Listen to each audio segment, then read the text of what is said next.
Navy 2004 has been a year of rebirth, garnering their highest rank since '75. The midshipmen have laid wait to their opponents on their way to a 9-game win streak. Included in the run, a #1. Navy is knocked out top-ranked Maryland. The Academy's first victory over a #1 team in 21 attempts. Navy will look to stay the course, but another #1 lurks on the horizon. You're living a dream right now. Play the game at the highest level for this university. The top-ranked Blue Jays head into Annapolis talented and optimistic. With 29 consecutive wins over the midshipmen, Hopkins has reason to feel confident. #2 Navy looks to reverse the tides of history today as #1 Johns Hopkins comes calling.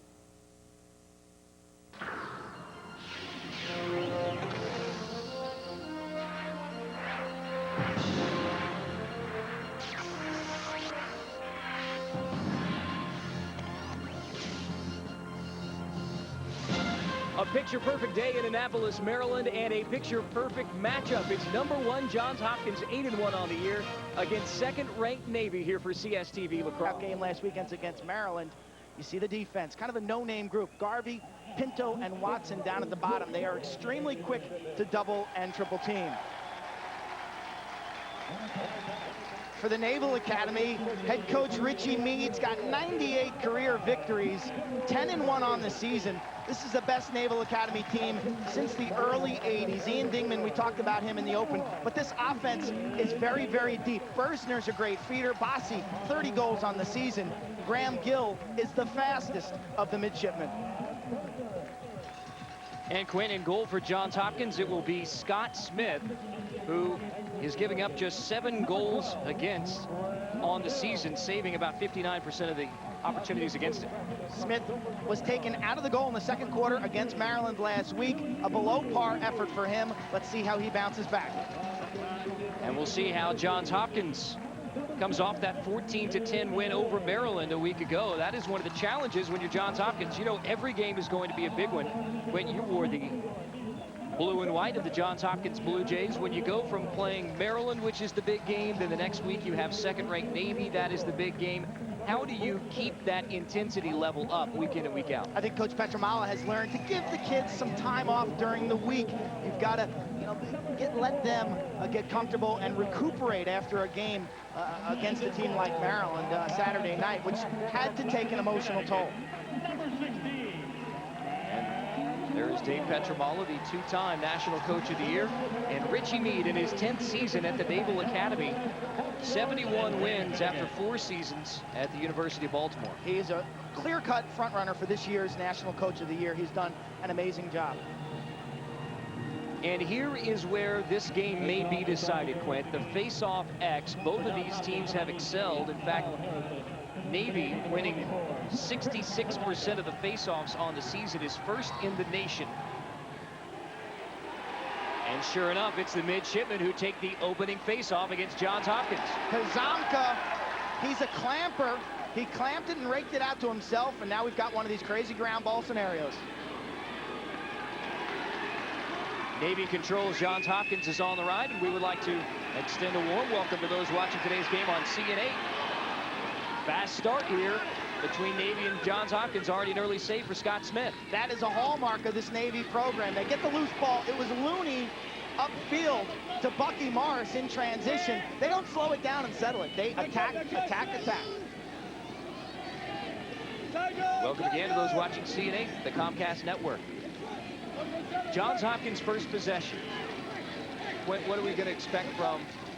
Well, I think we got the answer right there. Kyle Harrison out of the midfield with the ball in his stick. He will be the point man for the Johns Hopkins attack. Navy bumps Mitch Hendler, number 34, up. Their fastest defender to cover Kyle Harrison.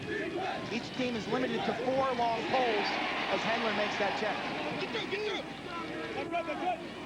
Harrison gets it right back, and Johns Hopkins is going to bring it back out to midfield. First midfield line for Hopkins. Boland, Kevin Boland, the senior, Kyle Harrison, and Matt Rakowski. Mitch Hendler comes away with it. And Navy quickly clearing. This is where the midshipman excels. Speed to Dingman, loses it. Stick checked out of there. Tom Garvey trying to chase it down.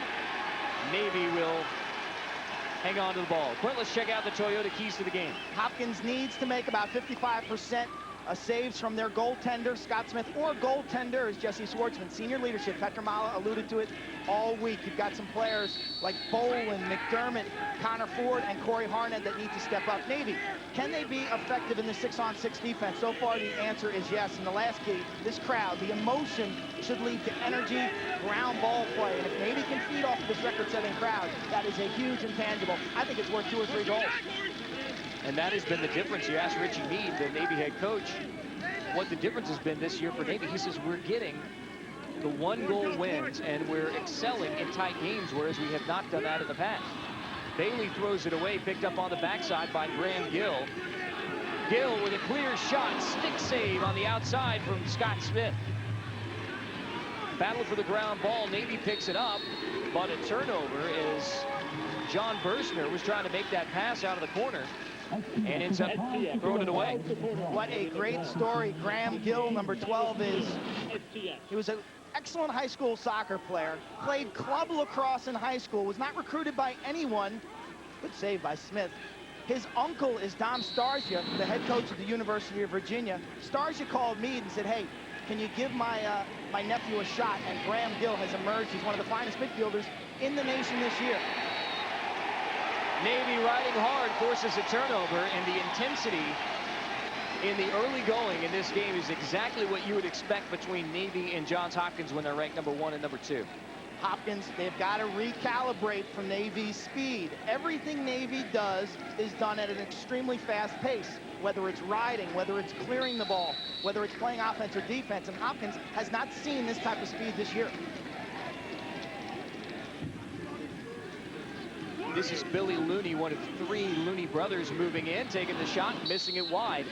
Navy not shying away from goal in the early going. Already 3 shots against Johns Hopkins goaltender Scott Smith. Billy Looney, the freshman from Silver Spring, Maryland, the youngest of the Looney brothers, playing for Navy.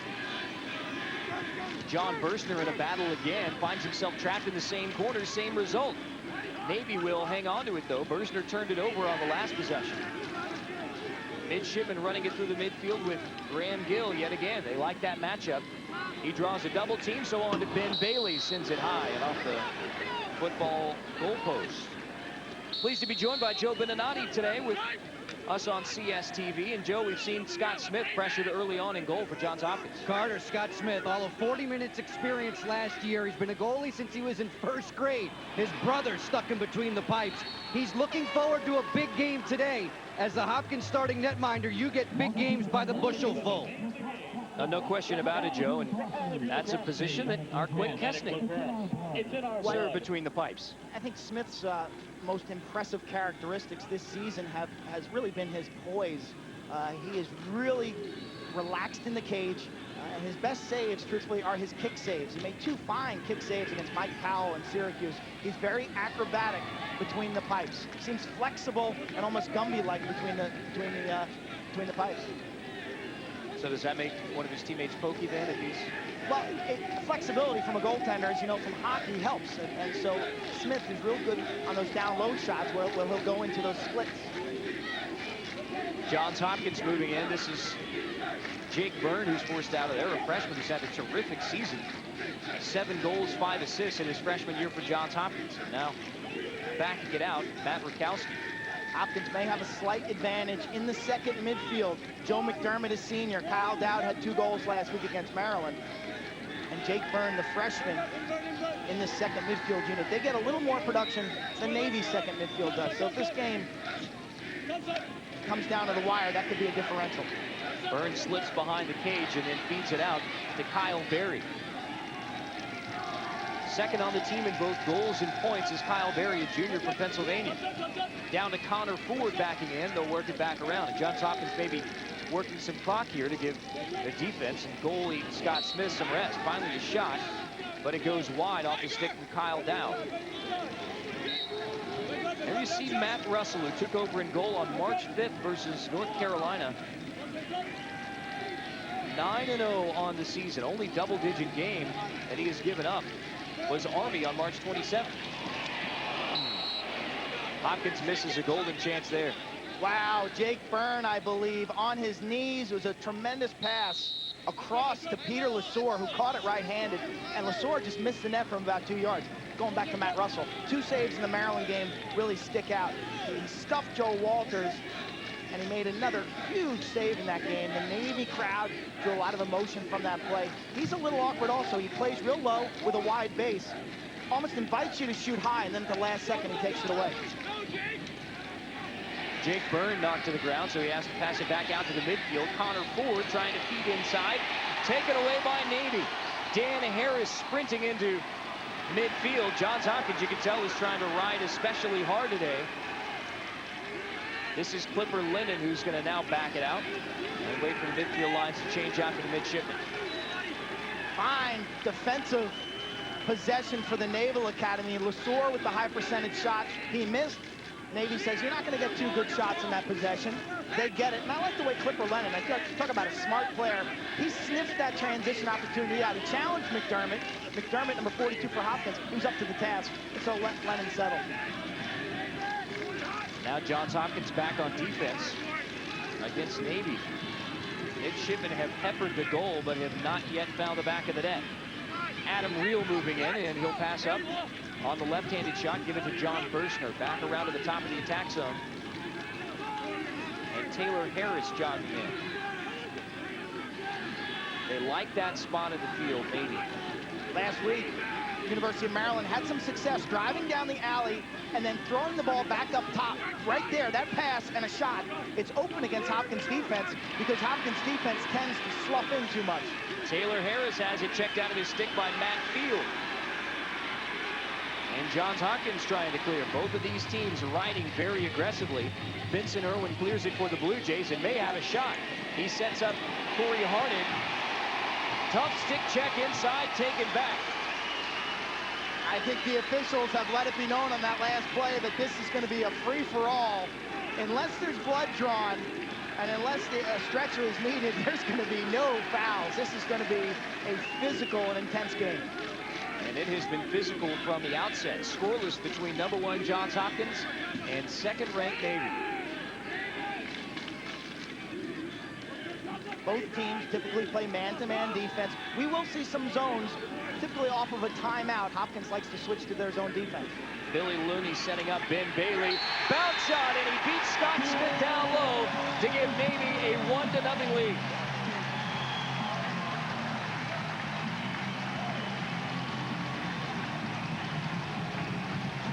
Superb execution. Navy in the films against Maryland spotted a weakness in the Hopkins defense. And it's when you drive aside and throw it back to the middle. Bailey, who's been hot as of late, a 4-year starter, he's really found his form shooting after coming off a chronic back problem. It's Ben Bailey, the former attackman, gets Navy on the board. Did this place erupt or what? Holy mackerel, this place went absolutely crazy on that goal. To give Navy a 1-0 lead, Ben Bailey, a senior from Memphis, Tennessee, and for the seniors from the Naval Academy, basically their season, the end of their senior year, goes lacrosse, graduation, reporting for duty. On June 4th, Ben Bailey will report to flight training school in Florida, and then all of these Navy players know that beyond that and beyond training, it is an uncertain situation with Afghanistan, with Iraq. So this is the end to college, and this is the end to an enjoyable lacrosse career for the seniors of the Naval Academy. Coach Petramala cannot like the way this game has been dominated in terms of time of possession by the Naval Academy, but you don't win faceoffs and you mishandle the ball on clears, you're going to play an awful lot of defense. Second chance for Ben Bailey. Instead, he whips it down to Dingman. I'm not sure he was expecting that low pass.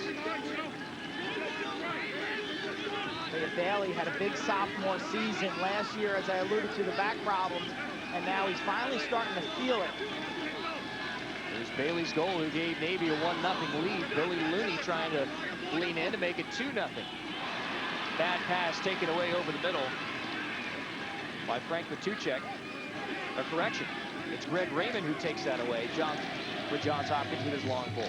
Greg Raymond, one of the captains of Johns Hopkins, and Coach Petramala going to the bench early defensively. You want to get tired early in a game like this. There's so much adrenaline involved. So typically at the beginning of the game, you'll shorten the shifts.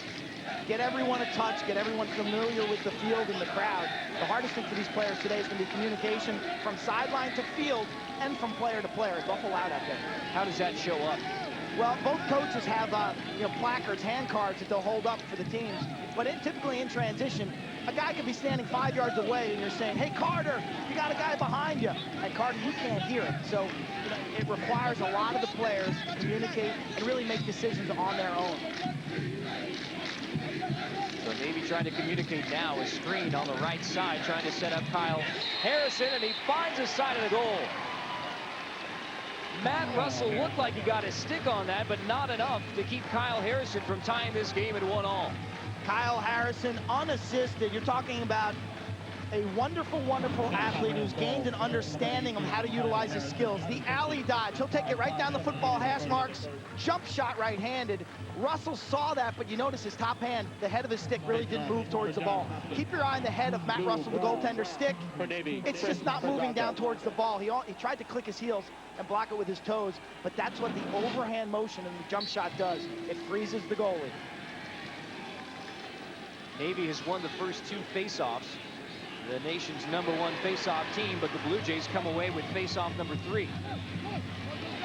Opportunity here for Lou Braun off the wing, and now he'll finally dish it back to Kyle Berry behind the cage. Lou Braun could be the hero at the end of this game. Joe Beninati in our pregame show alluded to Greg Pizer for Johns Hopkins suspended. 71% leads the nation in faceoff efficiency. Now Lou Braun is no slouch, 48% on the season, but he's going to take about 10 or 15 faceoffs today. He better be ready. Braun's faceoff win gives Johns Hopkins the ball here in a 1-1 game. Blue Jays coming off a 14 win over Maryland a week ago. Both of these teams' own wins over Maryland when Navy beat #1 ranked Maryland. It was the first ever win for Navy against a top-ranked team. Now they're trying to do it 2 times in 2 weeks. Right at goal, and Matt Russell makes a save. Long outlet. Navy in transition. Dan Harris through the midfield. This is where they love to get the ball to Ian Dingman, #1 at the top. Instead, he'll give way to Steve Looney, who just misses off the left side. I absolutely love Navy's transition offense. The players typically in college lacrosse now bail out to the substitution box, but not Navy. They push the ball down the side and then back up top for the trailer. And like in ice hockey, it's almost like a drop pass. Looney caught that, and a seam opened up. What a beautiful secondary break by Navy going from defense to offense. Like the old North Carolina-Kansas basketball teams running the secondary break. It's not always going to be a 4-on-3. A lot of times it's going to be a 5-on-4 or a 6-on-5 break. And the key for Navy is sprinting in the middle third of the field. Don't jog from defense to offense. Beat your man down the field. Shot up high. See, that's what you get from Quint Kesnick. I mean, not just the lacrosse analysis, but their sports renaissance man. Berstner behind the cage. He's trying to edge his way in. Upcoming the first penalty of the game. Pinto got him up around the helmet. Matt Pinto. Navy trying to steal a goal here to take a 2-1 lead. Dingman stick checked inside, and he got wrapped up tight by Tom Garvey. One of the few looks early on for Ian Dingman. Pinto will have a seat in the penalty box, I believe, for a slashing violation. Our head official today is Hans Wittelsberger as he makes the call. But a close look at Ian Dingman, Carthage, New York. Had ankle chips removed at the end of last season, and he has come back with a vengeance. Watch the slash. I think it occurred just before that, but he was up high. And Berstner, because of his lack of height, he's only 5'8". Sometimes it's tough to cover those short guys. They get down so low, you have to adjust and really sit down when you're playing them defensively. It is a 1-minute slash against Pinto, so an extra man opportunity for Navy. Johns Hopkins has been terrific on the man down, as you would expect from a defensive-minded team from Dave Petramala. Just 17% opponents against Johns Hopkins on the extra man. They've given up just 5 goals. Berstner, the trigger man behind the cage. Ben Horn is a right-handed shooter that Navy inserts here because he's got a pretty strong outside shot. Ben Horn is going to whip it back out to Ben Bailey, now in the top of the box. On the left side, Graham Gill looked like he wanted that left-handed shot. Instead, setting up Ben Bailey, and he whips it just over the head of Scott Smith. Bailey can bring it. Right-handed, one cradle and a shot. Look at the efficient ball movement. It's Bossy to Bailey. Smith fortunate that ball sailed over the line, over the post, because I think that might have had a beat. 10 seconds left on the extra man. Dingman gives Navy the 2-1 lead. First shot attempt of the day for Ian Dingman. And the big man from upstate New York makes it 2-1 midshipman. Dingman from Bersner, the extra man goal, his 24th of the season. He is a force. Not only is he a big player, but Coach Meade referred to Dingman as just a great lacrosse player, and you can see the bounce in his step. He's got great hands, both righty and lefty. He just happens to weigh 250 pounds, and that's just an extra. If Dingman weighed 180, he'd still be a starter, and he'd still be an All-American, but the fact that he weighs 250, that's one added trait, one added thing that really makes him such a mismatch problem. But he's a great off-ball player as well. Hopkins coach Dave Petramala said he wants to bring a dump truck out there to guard Ian Dingman. Joe Beninati on the sideline, another impressive man-up goal there for Ian Dingman. Carter, Ian Dingman said it during the week. The Hopkins defense moves so well. Their slide packages, their coverages are so in tune that they had to be precise, that they had to do all the little things well. Well, ball movement there was in expert fashion, and Dingman knows how to put it away. Ian Dingman makes it 2-1 Navy against top-ranked Johns Hopkins. Midshipmen trying for a win over Johns Hopkins for the first time since May 4th, 1974. Penalty upcoming. And there is a dead ball situation here, so we will quickly find out.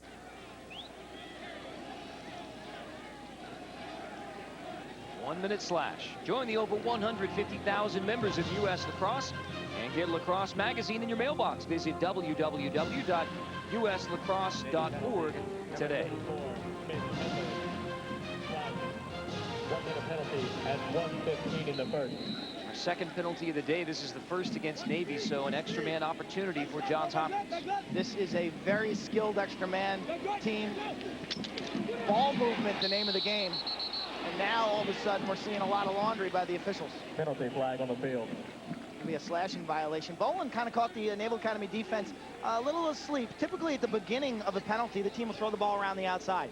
That time Boland said, I'm not going to throw the ball, I'm going to attack right away. And Navy was a little too relaxed, thinking that Hopkins was just going to work it around the perimeter. So now we've got a 6-on-4. Look for the Naval Academy to box it up in a box. It's a 4-man zone, and Matt Russell's got to come up big. It's a crowded Navy penalty box now. 1-minute penalty. Hopkins with a 2-man advantage. Connor Ford puts a shot on goal, backed up by Johns Hopkins. Rakowski leads the Hopkins scores with 7 extra man goals. 32 seconds left on the 2-man off the pipe from Jake Byrne. Jake Byrne from Landon, only a freshman. His brother, Matt Hahn, played at the University of Maryland.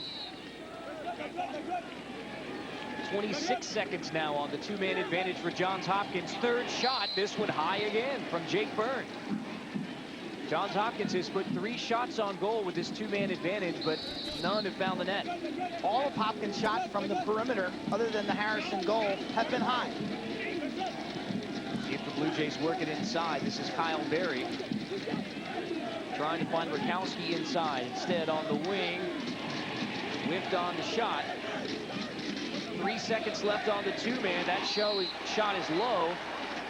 And the first penalty is released against Navy. Now it is a 1-man advantage for 13 seconds. This could be a huge momentum shift for the midshipmen. Pass in front, goes off the stick of Kyle Berry out to midfield. With 4 seconds, this is now man-down opportunity for Navy. Penalty is released, and the midshipmen kill off a 2-man Johns Hopkins advantage. A 2-1 lead for the midshipmen, and now all the momentum in Navy's favor. At the end of 1, it is second-ranked Navy with a 2-1 advantage over top-ranked Johns Hopkins. Second quarter coming up on CSTV Lacrosse. Navy and Hopkins. Joe Beninati joined by Bob Russell. Thanks. Bob, goalies are a rare breed. When did you know that your son Matt was likely going to be finding himself between the pipes? Well, Matt started playing in about 4th grade, and he's had some superb coaches. He had Greg Cottrell.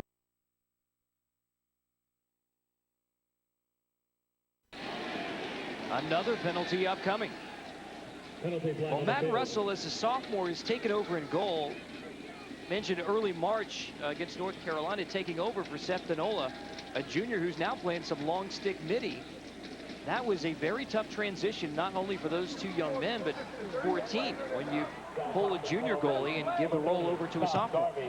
But Russell has obviously succeeded with 9 consecutive wins for the midshipmen in goal. Slashing violation against Tom Garvey. He only has 1.5 minutes of penalties now on the season. So that's his first 1-minute violation of the season. Coming in, he had a 30-second push violation.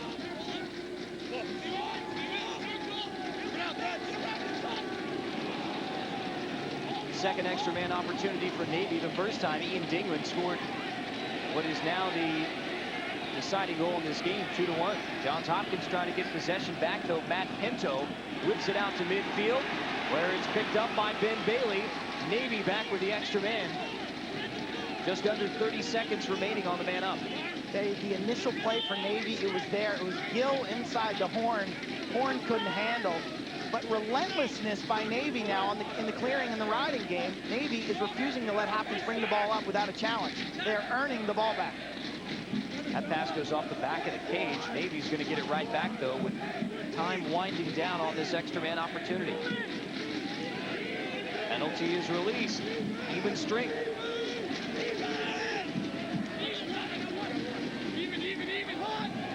Navy will reset their offense right now, get organized. They still have their extra man personnel on the field. Sometimes you can find a mismatch after. And here's Navy with the sub. Ben Horn will come out of the game. So excellent defense by Johns Hopkins after that Tom Garvey foul. Dave Petromal, the head coach of Johns Hopkins, is the only person ever to win the Player of the Year award. He did it as a defenseman with Johns Hopkins and the Coach of the Year. He has been twice the National Coach of the Year, once at Cornell in his 3 seasons at Ithaca, and once here at Johns Hopkins. Dingman leaves that shot high. What Navy is doing, they're putting Dingman inside, and his man is forced to be the double team. And so when Navy presses from the perimeter, that was Bailey, Hopkins slides off of Dingman. You'll see the support right there. Dingman's open for a second. He gets the shot. Well, the Navy crowd erupted thinking that shot found the back of the net. In fact, it found the side, and Scott Smith comes away with it. They got to do something about that in lacrosse, Carter. I tell you, the fans, they always get it wrong. Well, sometimes us announcers do as well. That looked like a 3-1 Navy lead. Johns Hopkins owns 29 consecutive wins against Navy, the longest streak in college lacrosse of one team dominating another. You heard before the game, Richie Meade, Navy head coach, you can't call this a rivalry. We've been beaten 29 consecutive times by the Blue Jays. Well, that's a little Lou Holtzism right there, because as we showed you earlier. Nice dodge. That one just trickles off the right side. As Kyle Berry nearly found the goal. Trail check. Berry got flustered at the last second, but that's twice now the Hopkins shooters. Lucky bounce. Connor Ford takes advantage to make it 2-all. And a late hit. Dead ball foul. There'll be no face-off, and Hopkins will start on the extra man. Ford catches this, and with an uncanny ability, he knows exactly where the goal is. The Bronco, Connor Ford, 230 pounds. 3+ into the second quarter. Johns Hopkins gets a bounce and another bounce to tie us at 2. That's a far wing, Phil, not top center. We asked George to come top down. If we ask George to come top down there, then the pull is open. They haven't shown us that they want to skip yet. Okay? So Greg, in that situation, make sure you get Benson down. Kevin, pull him with you. Okay. Benson, you push him. And Greg, you split the two. Okay? Tighten slide as much as you can. Kevin did a great job. The one time, I told you, we can talk him out of his dodge if we get a good, hard, tighten slide. Dave Petramala continues to counsel the defense for Hopkins on the sideline. It's a 2-2 game with CSTV Lacrosse here in Annapolis. Seth Tierney is the offensive guru for Johns Hopkins. During the week, he laid out a plan that included 25 different extra man looks. They have 25 different sets to choose from as they're about to go for the lead strike with the extra player. Thank you, Joe Beninati on the sideline. CSTV Lacrosse presented by STX, and what a matchup we have today. Number 1 Johns Hopkins, number 2 Navy. Here is Johns Hopkins after tying the game 2-2. Late hit, and so the Blue Jays go an extra man. Hopkins for 3 weeks didn't get to run any of those 25 plays because teams were pressing them. They were striking out and taking them out of their plays. It was a strategy that Virginia did to perfection, and then it was copied and mimicked by North Carolina and Duke. That is Johns Hopkins' only loss of the year to the Virginia Cavaliers. Struggled this season. Ball movement. That's what separates this unit. They returned 4 of these players from last year's team. The 2 significant losses from their offense, captains Adam Doniger and Bob Benson, but Matt Rakowski, the transfer from Duke, and Jake Byrne, the freshman, have assumed their roles. There's a great continuity between these 6. Trying to give Johns Hopkins the lead on the extra man time, winding down though. 13 seconds, 12, that shot high off the stick of Matt Russell.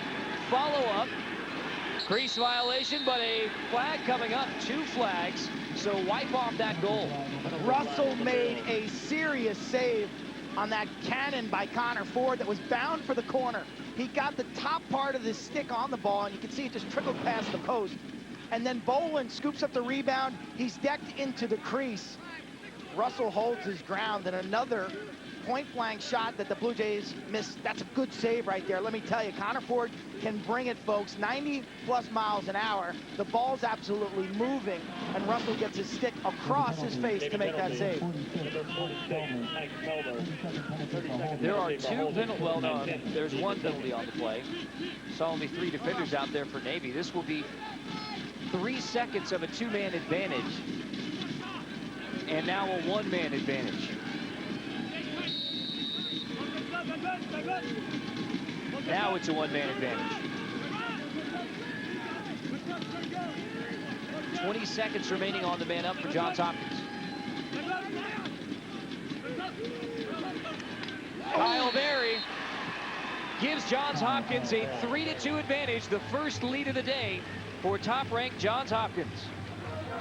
You wonder why Kyle Berry is considered maybe the best attackman in the nation. He absolutely sticks this ball in the corner. The defense was good. I tell you, Navy, they fought, and then the junior from Haverford, Pennsylvania, watch the location, the end result, boom, right inside the pipe. He sticks the corner.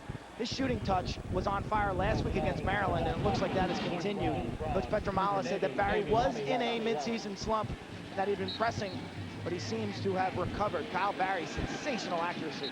Well, Berry last week against Maryland scored the first 2 goals of the game for Johns Hopkins, ended up with 3 goals and an assist, and now he gives Johns Hopkins the lead with an extra man goal. And Hopkins controls the faceoff. Team's back to even strength. If this game becomes a battle of the specialty situations, I think Hopkins, by the numbers, has a slight advantage. If it becomes a man-up and man-down contest, I think that favors the Blue Jays. Remember, Navy wants to run and gun. They want transition lacrosse. They don't want to get caught playing a half-field game. Which is what they're in right now, and Johns Hopkins has used it to its advantage. Byrne has a little trouble holding on to that ball on the far side. Steve Looney checks it away from him, and here is Steve Looney sprinting through the midfield. Guess who? A ground ball, number 8, Steve Looney. He owns the this carpet in Navy Marine Corps Stadium. He's an absolute wizard at getting the ball off the ground. He's got super glue in his stick. And Quentin, you mentioned the turf here. Obviously, it's natural grass, and Navy Marine Corps Memorial Stadium, Johns Hopkins traditionally has struggled on natural grass when they have struggled in the 4 years under Dave Petramala. Petramala 35-3 on turf, 7-6 as a head coach at Johns Hopkins University on grass. Now those losses, 3 of those losses were in the playoffs.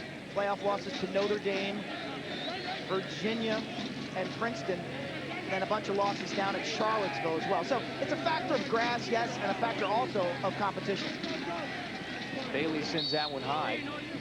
Where does that show up the difference between turf and grass and impact of the game? You can see the numbers right there. But I think for Hopkins, it comes down to maybe a step or two quickness-wise. Don't hedge this too much. I think Kevin Boland and Kyle Harrison are wonderful dodgers on turf. I think they lose a half a step on grass. But again, it's competition. You know, they lost the game 10-9 on the grass at Byrd Stadium against Maryland a couple years ago. They lost the national final last year. So those are really quality games that they've played in those situations. Hopkins playing on grass here today against Navy. Midshipman trying to tie us again. A great save down low for Scott Smith off that shot from Joe Bossi. On the follow-up, Navy just does keep possession as Smith tried diving toward the inline to back it up. Bossi with the left hand, the hands, he has got such a quick release. So look at Graham Gill with that second shot. But it was Bossi's left-handed shot that Scott Smith did the split, talking about those kick saves, and that was a great example. Ian Dingman ties it again, second goal of the day for the 6'3" sophomore, and we are tied again. Dingman from downtown. He is such a triple threat every time he gets the ball, to shoot, to pass, or to dodge. And that is powerful shot, and that is a well-placed shot. You see the reaction on the sideline. You can only defend the interior so much. When Dingman sticks one from about 14 yards, you just got to shake your head. Well, Richie Meade told us this week, as you said, Quinn, that he's not just a big guy. He's a great lacrosse player, and he has great stick work. Joe Beninati on the sideline with more on Ian Dingman. Carter, Ian Dingman has so much of the Navy offense run through him, and he's more than willing to accept the brunt. He wants the ball, and he's willing to take a beating. Why? Because he's got practically a suit of armor on. Yes, he weighs nearly 250 pounds, but with all the additional padding, you've got to run another 15 pounds onto his list. Shoulder pads, extra arm pads, double protection near the gloves, a huge helmet, and the largest shoulder pads you can imagine as Hopkins strikes again. Kevin Boland quickly gives Johns Hopkins the lead right back. And where was the breakdown there defensively to give Boland that clear shot? Boland down the right-handed alley. They put a short stick on him. He had drawn the pole last week against Maryland. He had drawn the pole in the first quarter. But Boland said, hey, you got to respect me. You got to put a better defender on. Pushes the alley and then shoots again that overhand shot. Kevin Boland, Gilman School, he's a senior. He's really the glue that holds this Hopkins midfield together. Very versatile player. Last year in the NCAA tournament, 12 assists, which nearly set a Johns Hopkins school record. He is a terrific passer around the net. 4-3 Johns Hopkins winning the game, and 4-3 Johns Hopkins winning at the face-off X. Make it 5-3 as Kyle Harrison winds up and makes it 5-3 Johns Hopkins. Here comes one of those runs. It starts with face-offs and pinpoint shooting. Harrison right off the face-off. Real time. Look at his ability to get that ball, and boom, one of the fastest players in college lacrosse sets his feet, uses the earth with a skip shot off the ground. And there's Kyle Harrison. Quinn, we came on the air today talking about face-offs and how this game may be directly related to face-offs. The score is 5-3 Johns Hopkins. The face-offs are 5-3 Johns Hopkins. And to get a goal in transition off the face-off counts a little more than just a typical face-off win. Navy wins this one. We'll see if they can translate. As Steve Looney gets another ground ball, winding up with a long pole is Bucky Morris, and he nearly snuck one in that transition. Bucky Morris, captain, separated shoulder. What a courageous kid he is. Very, very dangerous on the wing of faceoffs because he's so talented with that long pole in transition. It's Looney getting the ground balls to Morris. That is the equation for success for Navy this season. And now the midshipmen will try to run some clock and end the Johns Hopkins run. Back-to-back goals for the Blue Jays have given Johns Hopkins its biggest lead at 5-3. And Navy's going to take a timeout. Timeout called. Navy, timeout. 2 straight goals from Johns Hopkins, including right off the face-off from Kyle Harrison. It's 5-3 Blue Jays. We'll get the official word to you later here at Annapolis, Maryland, Navy Marine Corps Memorial Stadium. Hopkins with a 2-goal lead. We talked about Ian Dingman with all the equipment that he wears. I mean, to cover a 6'3", 248-pound frame, you got to have a whole lot of equipment from STX. And what's very rare about that is nowadays the players are using less and less and less, just basically little elbow guards that cover their elbow joint and mock shoulder pads. Dingman, he's going retro. He's going with the old school pads. Padded up, baby. It works for him. 2 goals on the day for Ian Dingman. CSTV Lacrosse presented by STX. Carter Blackburn with Clint Kesnick and Joe Beninati from Annapolis, Maryland. Second-ranked Navy against #1 Johns Hopkins. It's a well-orchestrated timeout by Richie Meade. Sensing that Hopkins is on a little 2-goal run, you've got 2 timeouts per half. You might as well use one to get your team's composure back. And yet Johns Hopkins, if they can find this ground ball, they'll get possession right back. Petramala might call timeout if Hopkins gets it. Didn't get it in time. Taylor Harris brings it right back for Navy. This is where Dingman loves to use that stick work. He nearly got his 3rd goal. Down to Joe on the sideline. Carter, Richie Meade, you guys were talking about a well-placed timeout there. He got the sense that his team was getting a little bit scrambly. He just wanted to huddle them up, tell them to slow down, regain their control and their composure. He's talking all week about how they were going to out-hustle this Hopkins team. He doesn't want them to be on too much of a helter-skelter pace. Thanks, Joe. Gwen, how do you think Navy's doing in the helter-skelter, trying to avoid the helter-skelter pace? I thought they came out in that first 15 minutes with a tremendous push and energy. That subsided a little bit here, mainly because of their fouls. They ended up playing too much defense because they fouled.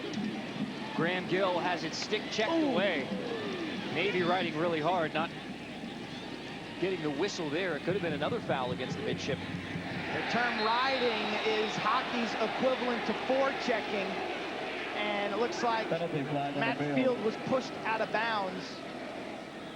That's going to be a 30-second violation against Billy Looney, who has 2 assists. There you take a look at the energy on the Navy bench. They suit 50 players, does the Naval Academy.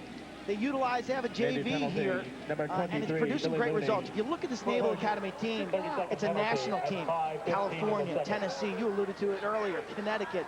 And they've got some wonderful development and some teaching that's going on, where guys are coming in as unheralded, under-the-radar high school recruits, and they're turning out to be, real stars at the Division I level. Well, and it helps an awful lot when you have Richie Meade, who was an assistant coach here. He was an assistant coach at Army, and now in his 10th season at Navy. The academy is a different place, academically, socially, and athletically. And Richie Meade knows the ins and outs of that and how to deal with young men who are training to be soldiers. Hopkins on the extra man. Pass across the right side. Connor Ford gives Johns Hopkins its biggest lead of the day. 3 goals. 3 straight goals for the Blue Jays, and it is 6-3 Johns Hopkins. Ford from Boland on the extra man. The Blue Jays now have 2 extra man goals. Ford has 2 goals. Boland has 2 assists. Give Connor Ford credit. He mixed it up. Remember earlier? What kind of diet was he giving Matt Russell earlier? High shots. That time, same motion, but he let the sidearm shot go low. And Russell might have been thinking a little too much. That's a fine line as a goaltender. Do I read the scouting report and trust it, or do I trust my intuition? I always kind of threw the scouting report in the trash. Navy wins this face-off, trying to give Matt Russell a much-needed break-in goal. Pazanka with a key face-off win. Goal-scoring runs are broken up by saves or winning face-offs. It's a 3-0 run right now for Johns Hopkins to take the 6-3 advantage. Approaching 4 minutes before halftime. What a gorgeous day. And this is how you draw it up, Win. 1 versus 2. Beautiful spring day. This facility, Carter, is unbelievable. This place was a great place to play and view a game. Now it is state-of-the-art and gorgeous. And nearly 20,000. They had 13,000 advance tickets sold to this game. That's not counting the students from the Naval Academy. Navy forcing the ball inside the Dingman on a backside and a near side feed.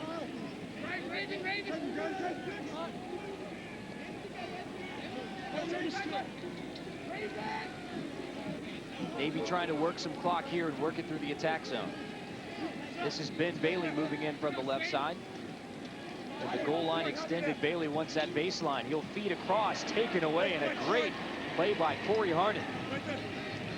Long stick midfielder, and he is probably the best long stick midi in the country. Petramala may use a timeout here, not with Harrison having the ball though. Corey Harnett, one of the best in the nation, a real warrior. Guy who's played through a lot of knee injuries. There you see the game trends. Corey Harnett beat up, bad knees, was a high school attackman at Sachem High, one of the best on Long Island his senior year. Came to Hopkins, played short stick defense his freshman year. Then they gave him a long pole. Remember his play last year in the NCAA semis and finals. I think that's kind of where he separated himself from the pack with some amazing plays in transition at M&T Bank Stadium. This year on CSTV Lacrosse, you can watch both the Division II and III national championships on the Sunday of Memorial Day weekend. What a weekend it always is at the lacrosse Final Four. Good defense by Navy. Dowd getting tied up. Brendan Looney comes away with it. The Loonies have gotten involved here for Navy. Fine cross-field passing also. The key to clearing, you were with us last week, we talked about it at length, but change fields just like soccer. Work it up one side, redirect to the far side. There's always going to be someone open because the clearing team has 6 players in the goalie. The goalie's the extra man. Use the entire width of this 55 or 55-yard field. Under 2 minutes remaining before the half. Navy trying to cut into what is the biggest lead for Johns Hopkins today at 3 goals. This game was tied at 3. Johns Hopkins has 3 straight. Boom. Medora with that shot, the senior. Ellicott City, Maryland, Mount Hebron. It's the first time I've seen the rubber in a while. And Dave Petramala is going to take a timeout to try to set up his attack with a minute 25 remaining before halftime. And a 4th goal here in this run for Johns Hopkins in a 4-goal lead would be huge heading into the locker room, especially with the way that Navy started with such momentum. Lacrosse, the King of Spring, is holding court this May on College Sports Television, showcasing the top men's and women's programs in the country, including the Division I, II, and III NCAA Women's National Championships, as well as the Division II and III Men's National Championships. College Sports TV, home to more NCAA lacrosse championships than any other network. The new home of college lacrosse, CSTV. Fun in the sun. We'll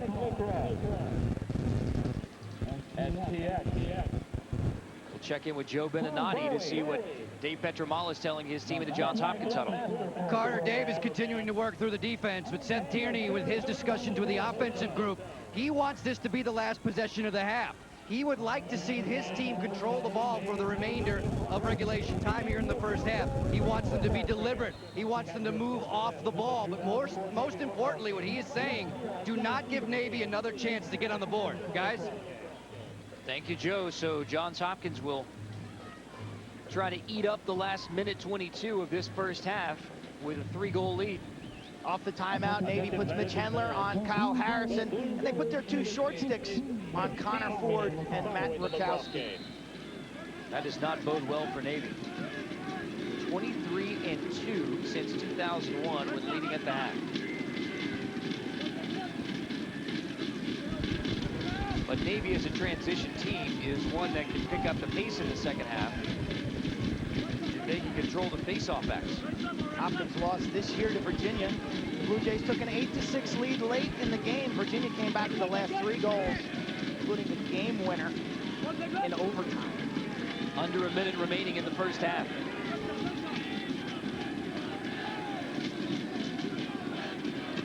Hopkins just running a little motion pattern to kill some clock. I anticipate that they'll go to the goal anytime now. Harrison trying to dodge in on the left side. Slide comes, so Hopkins will work it around. This is Bolin across the backside. Rakowski finds a wide open. Candy was the guy who took that shot, Clint. Lesor hit the post, the lefty. Navy's defense doubled Harrison, and then they recovered, but the perimeter ball movement, the circular passing, was sensational for Hopkins. Richie Meade calling his second timeout, and they'll design a play with 10 seconds to go. Now this shot, this whole play started with Kyle Harrison dodging down the left alley. 3 passes later, it's Lesor from the wing. Boom, off the post, and did the ball bounce over the end line and then kick out? That's the question. A lot of times when the ball hits the crossbar, it'll bounce down with some backspin and then kick out of the goal. Coming up at halftime on CSTV, we'll send you to the CSTV Fieldhouse scores and highlights, including the ACC semifinal. We'll want to stick around for that one.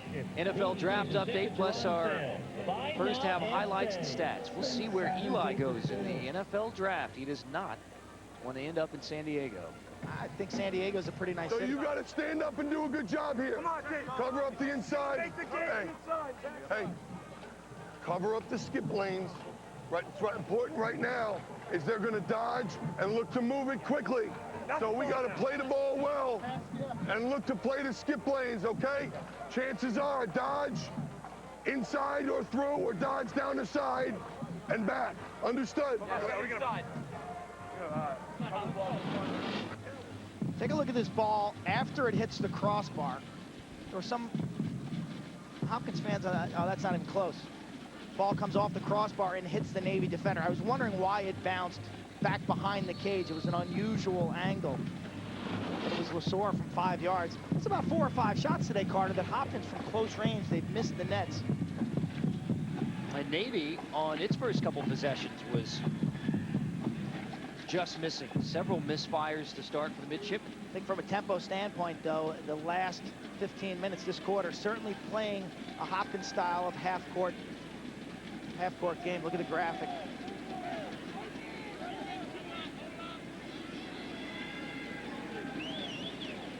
Surprised Hopkins isn't out playing the ball here. 10 seconds to go just to get out and play it a bit. Zone defense. Bergner lost his stick. Ball rolling free, and that will bring the first half to an end. I think Bergner threw that with his hand after dropping his stick. A 3-goal run by Johns Hopkins gives the Blue Jays a 6-3 advantage at half.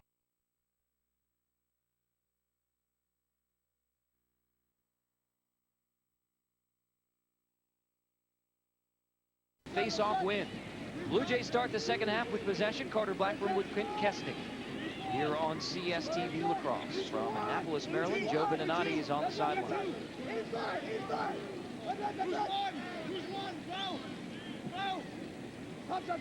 Rakowski trying to back in there. I was going to say, Hopkins didn't show much invert offense where they put the midfielders behind the cage. And on that possession, they sniffed it out. They put Rakowski behind the net. They attacked from behind. Nice defense by Navy, though. Joe on the sideline spoke with Navy coach Richie Meade coming out from the locker room. What did he have to say? Carter, Richie Meade doesn't want that very many differences to his team in this second half. He did not think that there were major adjustments required. His team was shorthanded 5 times. He said that was unusual for Navy this season, especially to be down 2 men the first time all year. Speaking of 5, Dave Petramala said the first 5 minutes of this third quarter are huge for his team.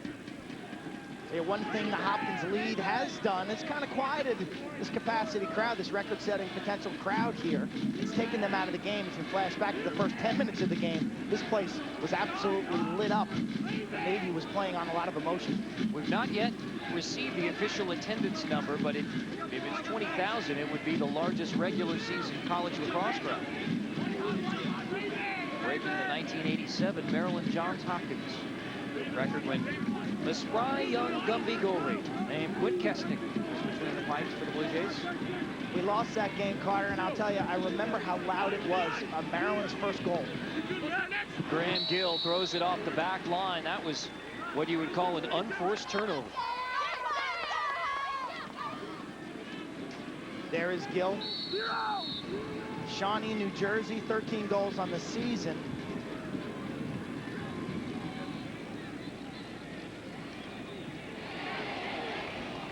We'd like to welcome the folks watching on CN8 today on College Sports Television. Joining us for CSTV Lacrosse with Johns Hopkins leading 6-3. Say the Looney trio, they are such an important part of this Navy lacrosse team. Brendan Looney on that last possession matched up with Kyle Harrison. But you've seen what Steve Looney can do on the wings of faceoffs, and Billy Looney, number 23, the freshman, has 2 assists. All 3 Looneys went to DeMatha High School, which is really a sports powerhouse in the D.C. area. More on the Loonies. Here's Joe Beninati. Carter, do you realize that they're colorblind? All 3 of them are colorblind. They're obviously able to tell which team is which today, as that one rings the iron from Jake Byrne. But when you're colorblind at the Naval Academy, it means you're not physically qualified for many of the service selections after graduation. Doesn't seem to be hampering their play today. No, they have been factors, all 3 of the Looney brothers. That one, oh, what a play. terrific stick work. Now ahead to Dingman. Dingman whips it right back to Mike Felber, who made that terrific play on the defensive end for Navy. That's what it's going to start with, a nice ground ball play by Navy. Get this crowd on your feet, stick one in transition. Hopkins has made this game a half-field game. That favors them. 6-on-6 lacrosse is their style of play. Navy wants to run and gun. Bailey trying to dodge from the top of the attack zone. Now he'll throw it back out to Billy Looney. Stick side high. Billy Looney gets the first goal of the second half. A much-needed goal for Navy to make it 6-4, the 8th goal of the season for the freshman. He was a football recruit coming here to the Naval Academy. And look at the rotation of that shot, the way he twists his body, brings the stick back, jump shot, nails the corner. I mean, that is a sensational looking shot from a freshman. Excellent size, Billy Looney, 6'3", 198 pounds. He's only a first year here. He has a bright future, a guy who's really going to mature offensively, I believe, in the next couple of years. Chris Pizanka in there to take the face-off against Braun for Johns Hopkins, and the Blue Jays control.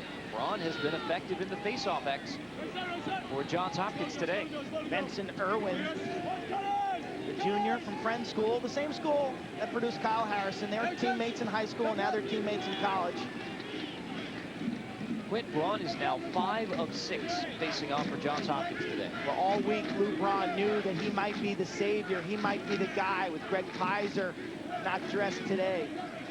Kaiser is suspended, the leading face-off man in the nation, at 71% for Johns Hopkins, suspended for violation of team rules.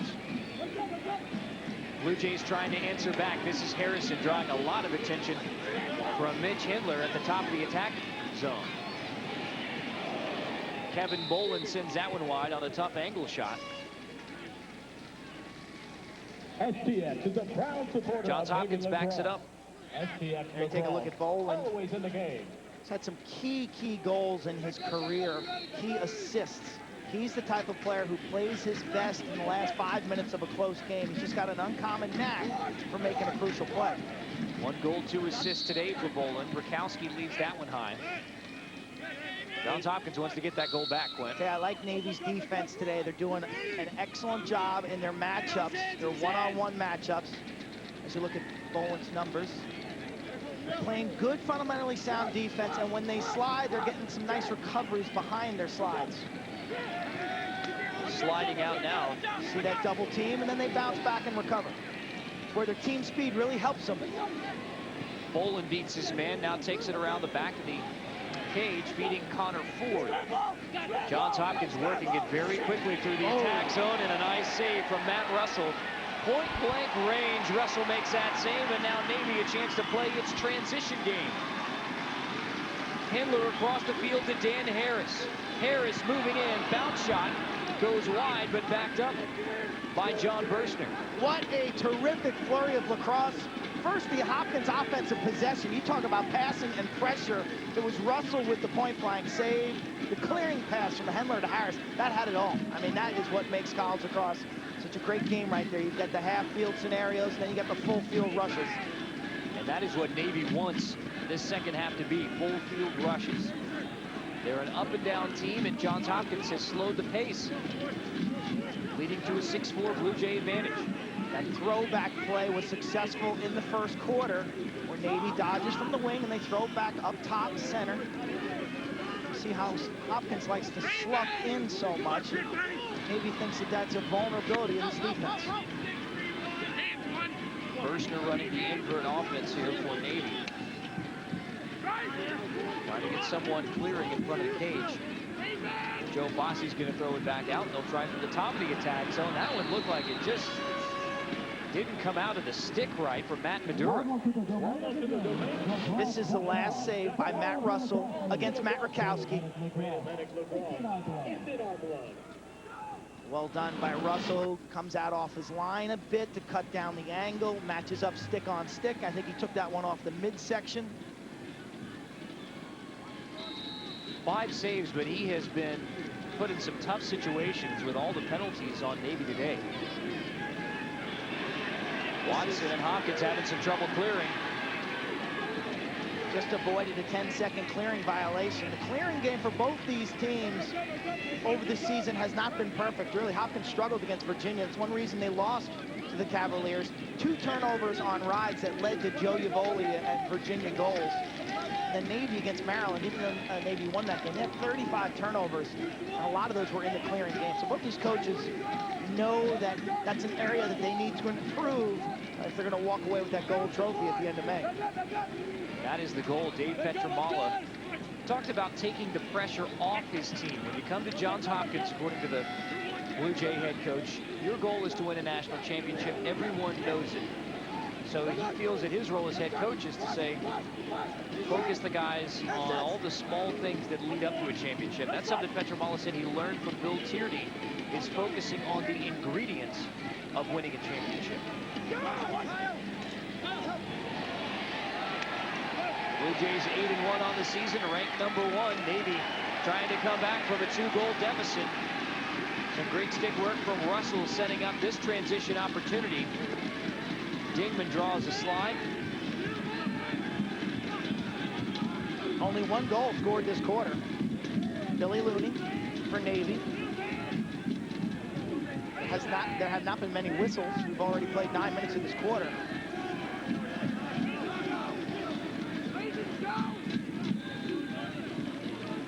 Navy trying to set up. Johns Hopkins doing a great job of getting back in those transition situations. You know that Petramala and Johns Hopkins worked on that throughout this week, was slowing down the Navy clear in transition, and it has been effective as the midshipmen only have 4 goals on the day so far. Arnett got the ball on the carpet with the back check. The Navy hustling. Billy Looney dumps it off to Graham Gill. He gets a step but leaves it just wide. And a ground ball pickup for Joe McDermott for Johns Hopkins. McDermott brings it all the way down with his short stick. Gets rid of it just in time as Looney was coming from the backside. Say Looney, there's 3 of them out there for Navy. That was Billy Looney.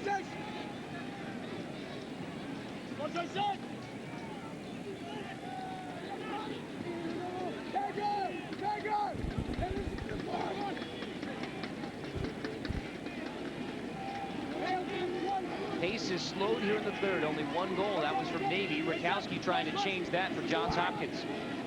Feed out to Connor Ford.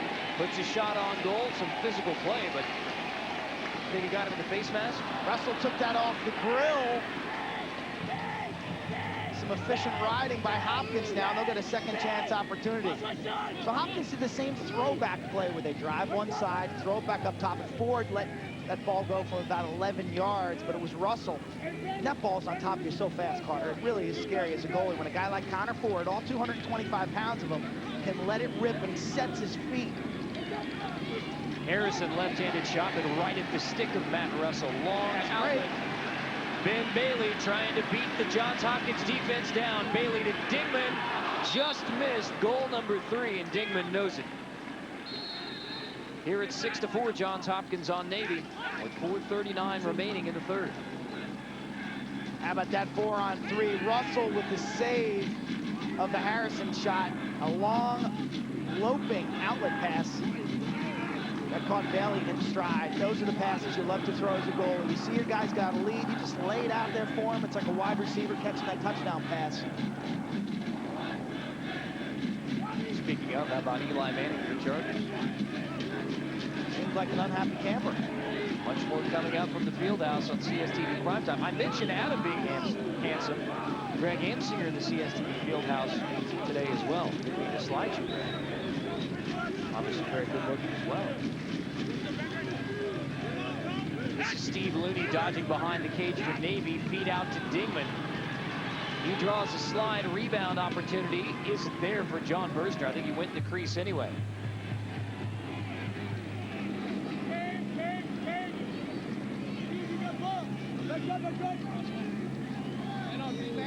Take a look at the shots by quarter. The end result dead even.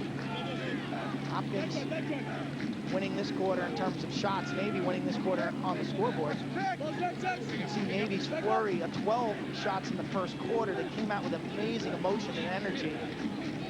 It's almost like Hopkins has kind of drained that out of them. I think the next goal in this game, looking at the score, is going to be a real big goal. Kyle Berry trying to give that goal to Johns Hopkins. Back out to Byrne. You mean the next goal being big just because of the way the game is slowed down? Spread, exactly.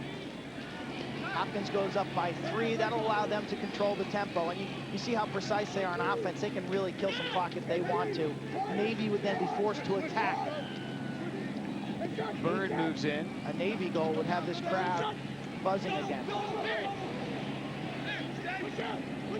Well, we said before this game that a raucous Navy crowd may be good for 1 or 2 goals. Well, now that this crowd is dead, is that good for 1 or 2 goals on the Johns Hopkins side? Well, Coach Meade talked about making it a 60-minute game. Standing toe-to-toe with Hopkins for 60 minutes. Bounce shot, Russell. Will get these fans on their feet. Russell covers up. Boy, he came out a goal, got right back, saved the bounce shot, covered it up. I am struggling to find a goalie that I can compare Matt Russell to in terms of styles. You know, his idol is Greg Petrano. There's that goal, Quinn. Steve Looney puts it home. You said the next one would be huge, and it's Looney and Navy getting exactly the type of goal they wanted in transition to make this a 1-goal game. A Looney has been involved in 4 out of the 5 Naval Academy goals. Steve Looney takes this to the rack strong, runs through 2 Hopkins defenders. He dives. He's got 9 goals on the season. He's got the green light to take it to the rack, and you just saw why. Making plays in transition. 2 straight for the Naval Academy, and this place is once again back on their feet with their yellow thunder sticks. The midshipman with the first 2 goals of the second half. A face-off win. Pecanza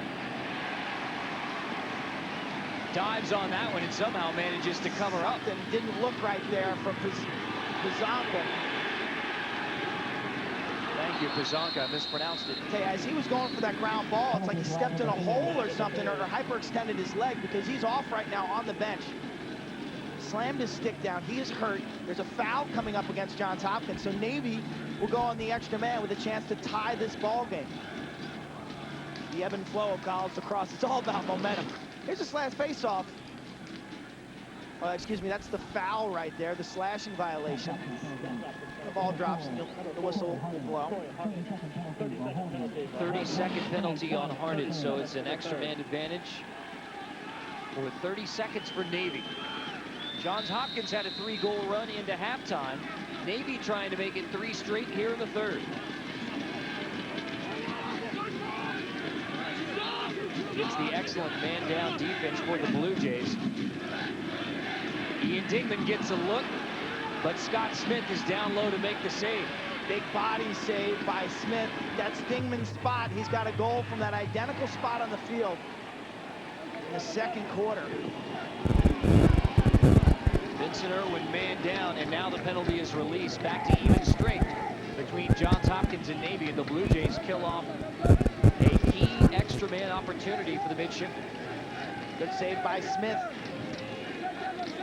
on Dingman. Hopkins will probably want to end the quarter down here as they did earlier in the game. Poland trying to get a step on Graham Gill. Two-way midfielder for Navy back there playing defense. Upcoming penalty on Navy. Off-ball violation right there. Could be interference, could be holding. Next dead ball, we'll find out what the penalty is. Rakowski's going to pull it back. Johns Hopkins may want to keep this ball until the start of the fourth to have some time to set up the extra man unit. We'll see. Rakowski with 10 seconds behind the cage. Takes it back the other way, looking for a cutter. Bolin inside, and Johns Hopkins steals a goal. Connor Ford at the end of the third. How much time was left? They are giving the Hopkins credit for that goal. Hopkins patient, patient, patient. The clock ticking down under 10 seconds.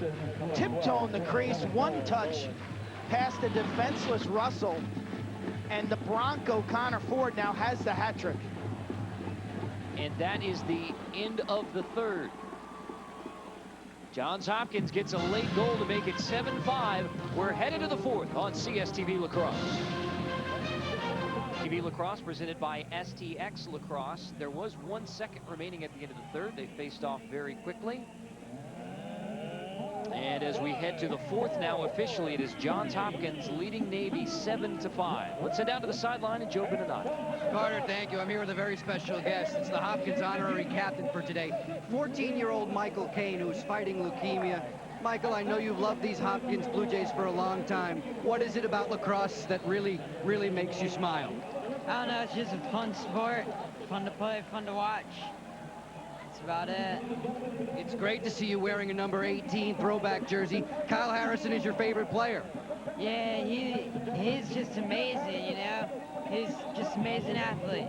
You've been following the Blue Jays for so long. You know what? As hard as you cheer for them, I guarantee you they're cheering doubly for you in your fight against leukemia. Thanks for joining us. Thanks. Michael, thank you. Back to you, Carter. Thank you very much, Joe. And there is Kyle Harrison, who will be facing off here for Johns Hopkins. See that jersey that Michael was wearing, the retro jersey from last week's Maryland Hopkins game, auctioned off after the game for charity. Johns Hopkins and the University of Maryland raised over $18,000 for the Johns Hopkins Children's Center in downtown Baltimore. So a wonderful idea by Hopkins to raise some money for charity.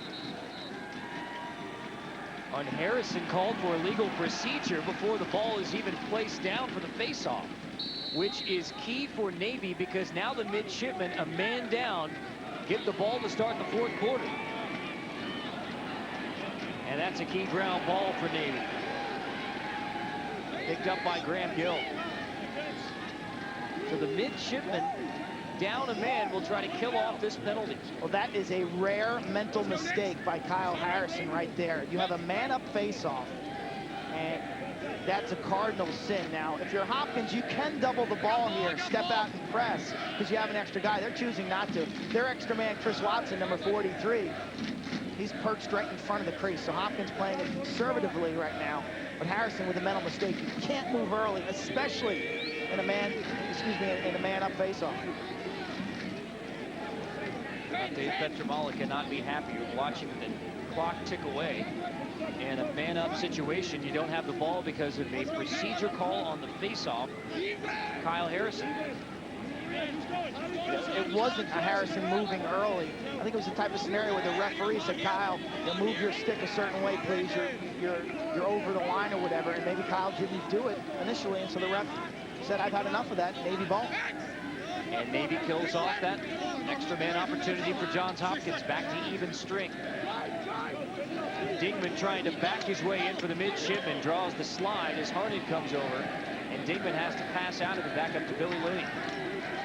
248 pounds Dingman against 185 Tom Garvey. You do the math. That's why Harned had to double team. Carter Blackburn with Quinn Kesnick and Joe Beninati here from Annapolis, Maryland. Some of the finest food that Dingman and I've ever had is in Bancroft Hall right here. My brother graduated the Naval Academy. I remember eating with the Navy lacrosse team when I was a kid, and it was quite a feast. Bersner bounce pass across. So you're saying it's no wonder that Dingman is up to 248 now. There were rumors that Dingman had his weight up to 270 during the offseason, and he's a slim down 248. Lee. Harrison on the clear, slips and falls and manages to hang on to it, give it back to Kevin Boland for Johns Hopkins. The top two teams in college lacrosse meeting today on CSTV. And the Naval Academy trying to stop a 29-game losing streak to Johns Hopkins. Back to May of 1974 was the last time that Navy beat Johns Hopkins. Last year's game 17-3, but you knew this matchup would be a one-goal affair, as the last three here between these two teams have been. For some reason, when this game comes to Annapolis, it's a dogfight.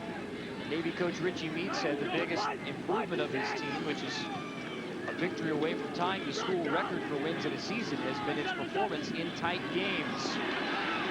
Kyle Berry nearly made this a 3-goal game again. Pass out in front.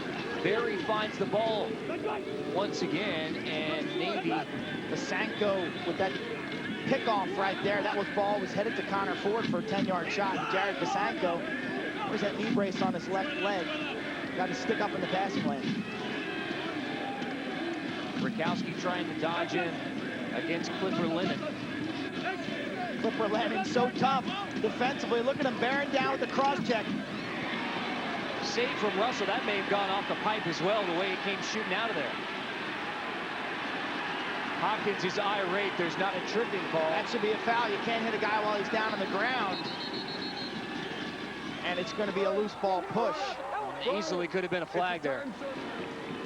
And you hear Petromalo say, Brian, it's a time-serving penalty. Loose ball, Brian. Exactly. You cannot hit a man while he's down on the ground. All right. McDermott off the pipe from close range. Unofficially the third pipe shot for Johns Hopkins, maybe even more. I think Burns got 2, and McDermott has 1. So we should give 3 saves to the Navy pipe today as well.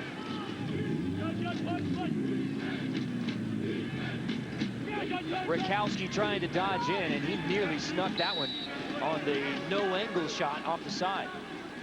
Clipper Lennon, Loyola High School.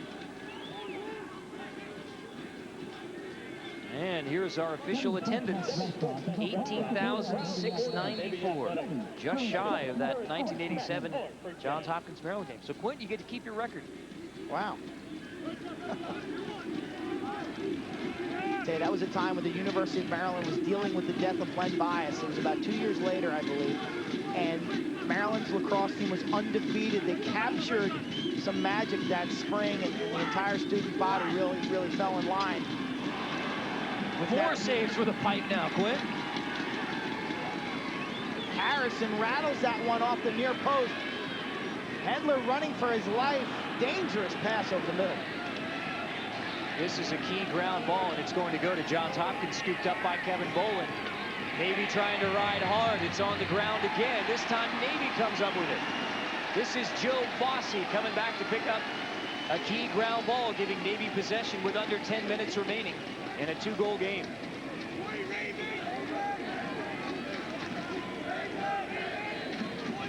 Those are the type of scrappy situations that Navy's been dominating all season and then converting into goals. Let's see if the midshipmen can convert this one into a goal. Ben Bailey from near midfield gets a running start. A little shove there on Bailey. Slide comes over. So Bailey pulls it back around. One hand, Cradle lines up. Give him a goal and a penalty. Bailey makes this a one-goal game. He just wanted that one-on-one. He took the one-handed Cradle and forces home the 6th Navy goal of the day. Bailey posting up against Benson Irwin. The defense was pretty good, but this shot was uncommon. It nailed the corner. Absolutely. Watch the location of this shot. No goalie in the world's going to make this save. 2nd goal of the day for Bailey, and it's a one-goal game in Annapolis. STX now a one-goal game as #1 Johns Hopkins is trying to hang on against Navy. Time to check our Lax World out-of-town scores from the ACC tournament. Virginia gets a much-needed win over North Carolina. And Maryland beats Duke. That action the last night, Friday night from Charlottesville. The championship games in the ACC will be played tomorrow. So Virginia staying alive for the NCAA tournament. There is no automatic qualifier from the ACC, so even if Virginia wins in the championship, Cavaliers aren't guaranteed a spot.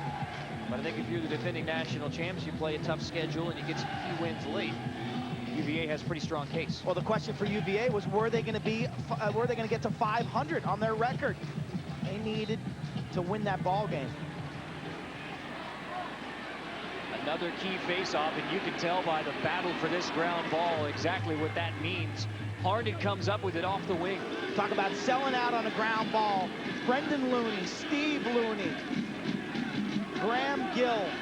Steve Looney, who took that face-off, because Pazanka, I believe, is still on the bench. But you see the guys diving for the ball.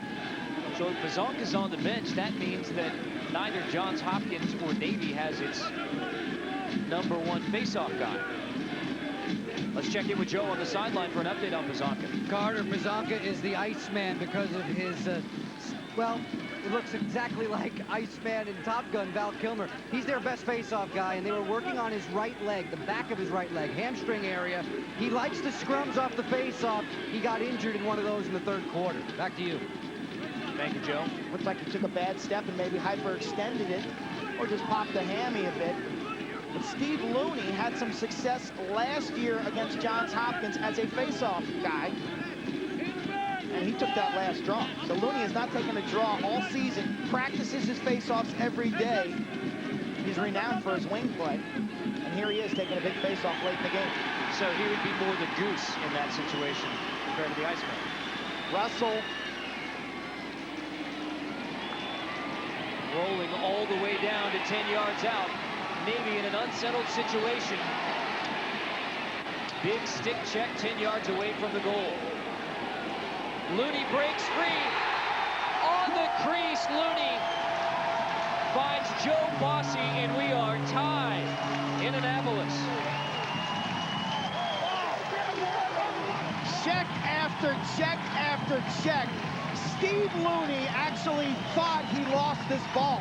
He looked at the head of his stick saying, I can't believe I still have it. Watch his head. Right here, he doesn't know where it is. It actually popped out of his stick, popped back in. He finds Bossy. It's in the back of the net. And guess what, folks? We are tied up at 7. And Steve Looney has been such a big threat for Navy. Bossy's first shot of the day yields his 31st goal of the season. Gwen, that may be the best play we've seen on CSTV lacrosse this year. This guy, Steve Looney, plays on a different plane in terms of his energy and his playmaking ability. I mean, he is just jacked up. Every time he gets the ball, it's 100% to the goal, confidence.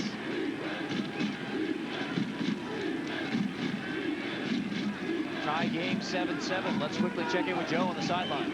Carter, during the week, Dave Petramala invited me into practice, into the dressing room, and he was talking about Steve Looney to his guys with the ultimate of respect. He has a great deal of respect for what Looney can contribute on the field, and we just got a first-hand look at it. His guys knew that #8 would be involved today. Now he's making Dave Petromala a little bit tense on the sideline, and a tie game, 7-7, less than 7 remaining. LeSueur and Johns Hopkins trying to change that. Feed out to Kyle Berry. Berry loses it and quickly finds it back. This Navy crowd. Watching that play by Steve Looney. Look at the D by Navy. Mike Felber stepping out against Kyle Berry. All over him one-on-one, and Hopkins is sloppy with the passing. But that play by Steve Looney, Carter, reminded me of last week's Hopkins-Maryland game. Frank Patuchek scores a goal for Hopkins to put him up by 7 goals, and Coach Cottle of Maryland calls a stick check on Patuchek, who ran through 6 guys just like Looney did, and that was a controversial play. Petromala had some, not derogatory, but some things to say about the stick check. He called it, quote-unquote, a Bush League call by Cottle. It was not a Bush League call. That was what Dave Cottle had to do to win that game. Petromala eventually apologized to Coach Cottle, both personally and publicly. And that was a big storyline coming out of last week's Hopkins-Maryland game. That was a game that Johns Hopkins won over Maryland, 14-10, to remain the #1 team in the country. Navy trying to change that. Navy takes the lead. Ben Bailey with his 3rd goal of the day gives the midshipmen the lead at 8-7.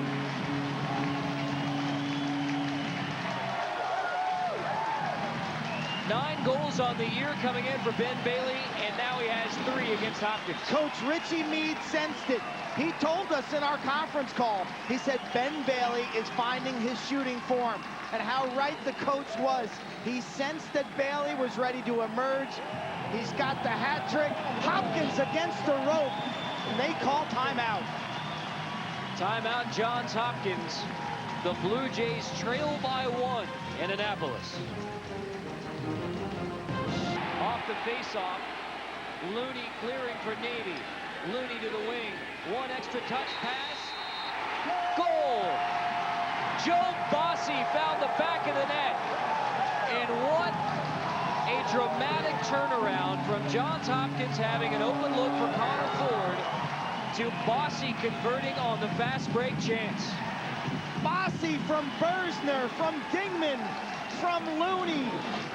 It started with Ford. There he is again, folks. Steve Looney to Dingman. Tic-tac-toe. This place is absolutely jacked up. That's Navy lacrosse this season. Run and gun transition. Unbelievable emotion.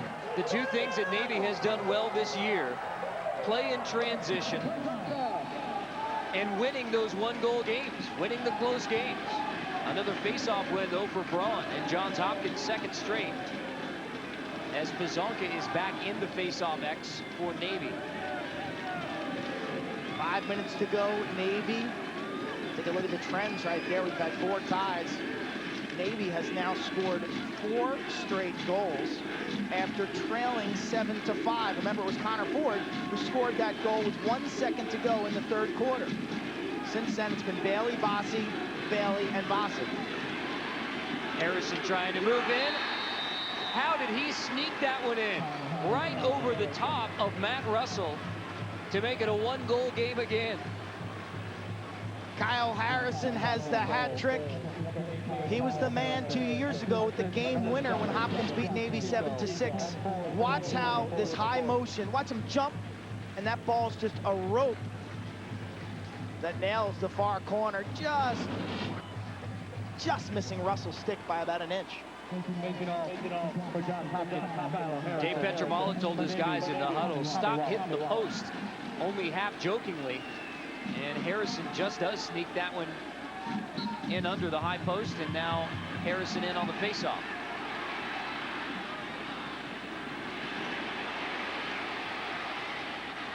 There's Tommy Walling facing off for Navy. How long this ball's on the ground. A legal procedure against Navy. Must have been some kind of hold or off-ball interference. Midshipman crowd doesn't like it. Navy's assistant coaches, John Tillman and Mark Goers. Mark Goers really known for his work with the face-off area, and John Tillman, their offensive coordinator. I love the dichotomy of the Naval Academy staff. You got Ray Finnegan, the veteran.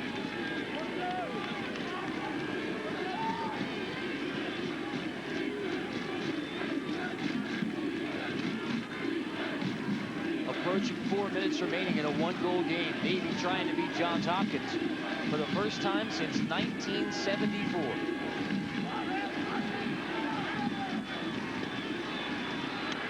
Rakowski. Russell made the save. You can hear it hit his helmet. Matt Russell comes up with a huge save for the midshipman.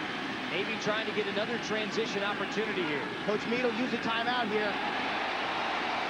And he does.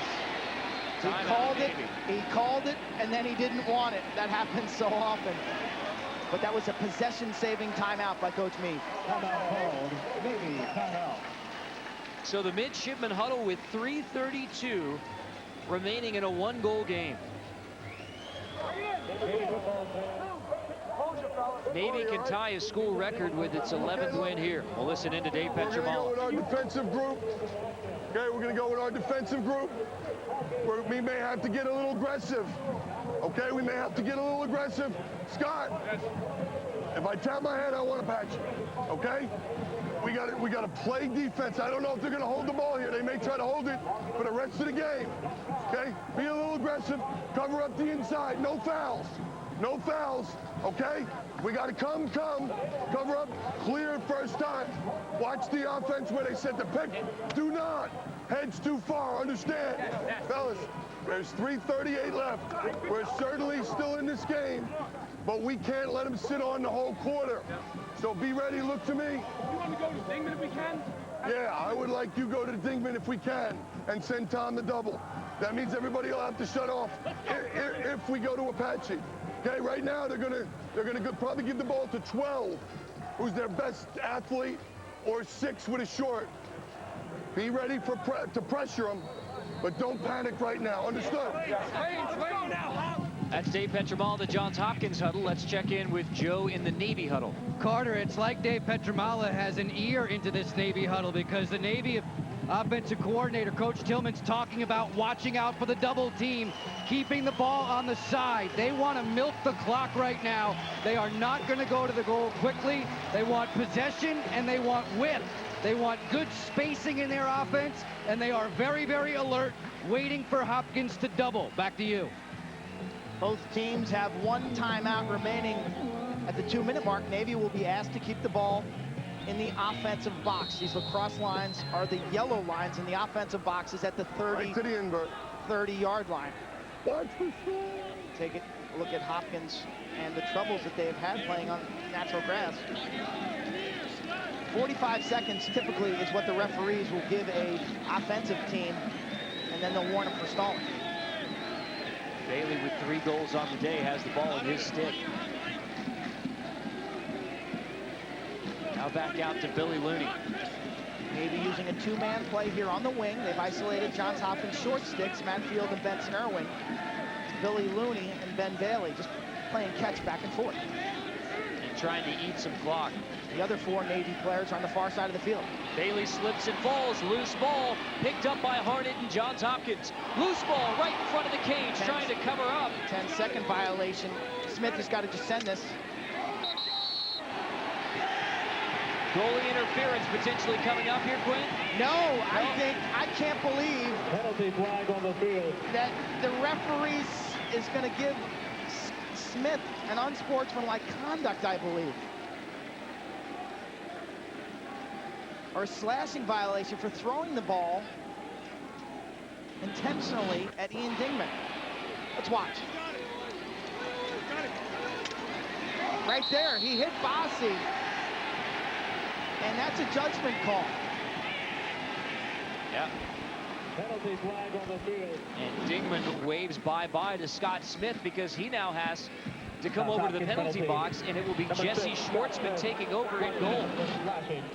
At 2:41 and the 4th. There was a play-on violation. I think Hopkins would have gotten the ball.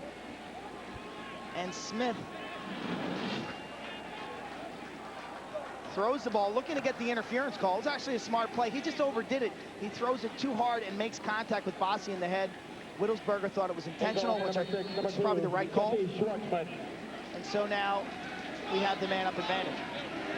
And the freshman goalie from Owings Mills, Maryland, Jesse Schwartzman, playing his 7th game of his college career, facing an extra man opportunity here for Navy.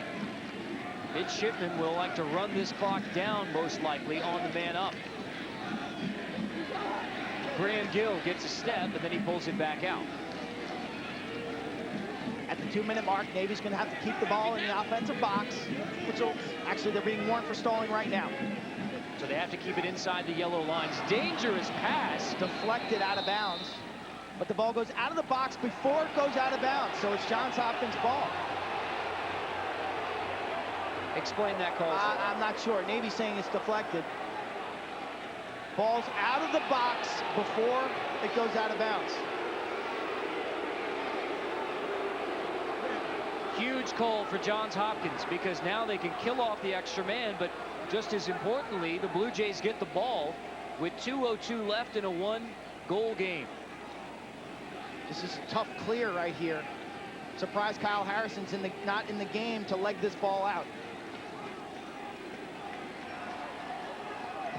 It'll be Benson Irwin.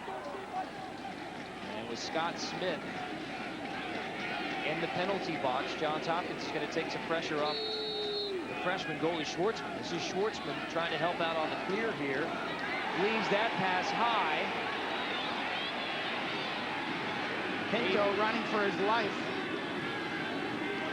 And just to run it into the attack zone and give it to Kyle Berry. So that's a quality clear by Matt Pinto, because he looked like he was cornered. These fans now coming to their feet. Hoping for one last defensive stand here against Johns Hopkins. Penalty coming up. Thrown at the bench area. Rakowski trying to move in. Johns Hopkins hoping for a tying goal here with 1:20 remaining at Annapolis. Rakowski brings it around the left side, forced out. He'll give it up. Feet on the backside, save Russell. And a whistle inside. Russell got low to save the shot from LeSueur.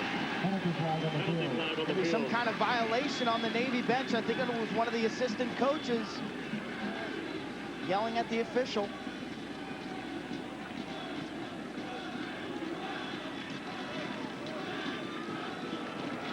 Too many men. Wow, some kind of substitution violation. You knew it wasn't going to be easy either way. The Schwartzman penalty is released now. Scott Smith is back at goal for Johns Hopkins. But an extra man opportunity. Boy, they have put a lot of pressure on Russell at goal today. Not only Johns Hopkins, but Russell's own team with all the penalties. 30-second man advantage for top-ranked Johns Hopkins, trying to tie this game against Navy.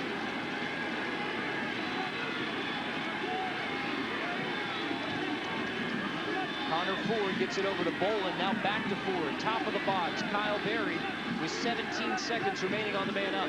Good defense so far. Ford down low, puts it up high, tied.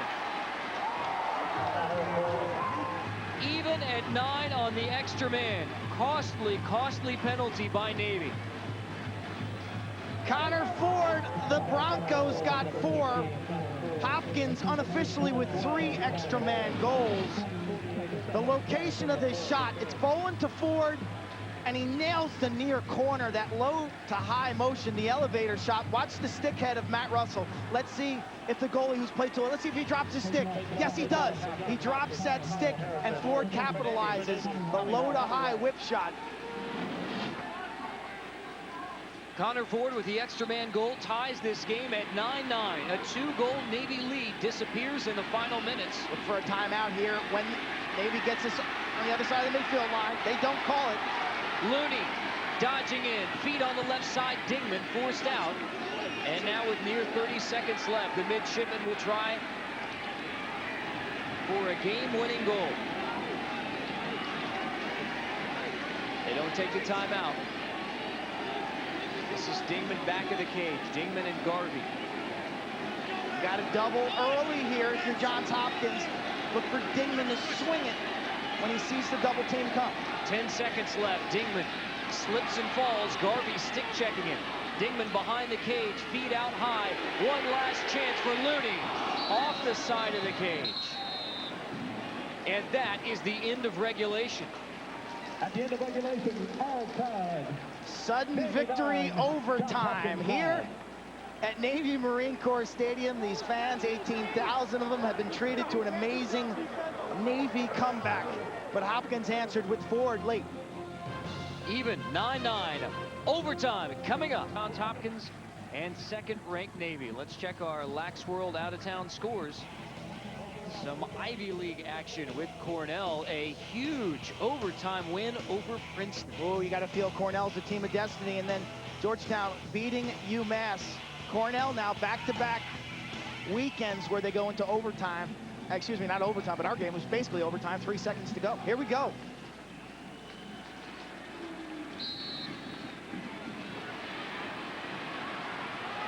Braun wins the faceoff. This could be the end. Stick save, Russell.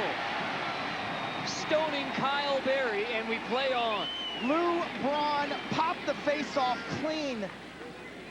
It was a sensational job, but Barry got stuffed by Russell. Looney through the midfield for Navy.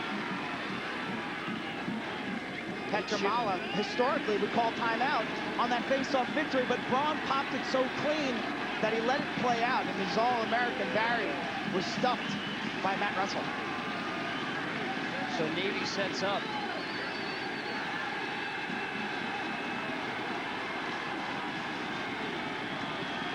Let's check in with Joe Beninati on the sideline. We'll check in with Joe momentarily. Looney misses on that shot after the feed from Dingman. Harrison picks it back. Harrison in transition for Johns Hopkins. Berry inside, stick checked away. Navy brings it right back. A furious start to overtime. 2 bullets dodged by the Naval Academy. Hopkins with 2 clear fast breaks. Trouble. Grant Gill just missed it wide. I like Coach Richie Meade. He's got guts. He's a gunslinger. He's not calling timeout here and let Hopkins get organized. Let's play lacrosse. Couldn't ask for a better day on CSTV lacrosse. Dingman is trying to end it. Ian Dingman backing in on Garvey. He's forced out. Dingman will take it one more time. No slide coming. One-on-one. Dingman backing in. Gets knocked out of there. Ground ball. Still loose. Play on crease violation against Ian Dingman, the former high school teammate of Mike Powell, and the Hopkins bench wants to delay a game right there. Here's the save. Look at Dingman posting up like the Shaq. Leans in. His toe is on the crease. Garvey getting down low. He's giving away 65 pounds of bulk against Dingman, who's basically the Hulk with a lacrosse stick. Garvey has done a terrific job on Dingman today. You'll see a timeout right here. You will. Coach Petramala is sick and tired of watching his team squander 4-on-3 fast breaks and calls timeout. Well, they missed 2 opportunities already to Johns Hopkins in transition. So we're still tied 9-9. We'll listen in. Hey, I want the black midfield right here, and the attack. I want everybody else right here.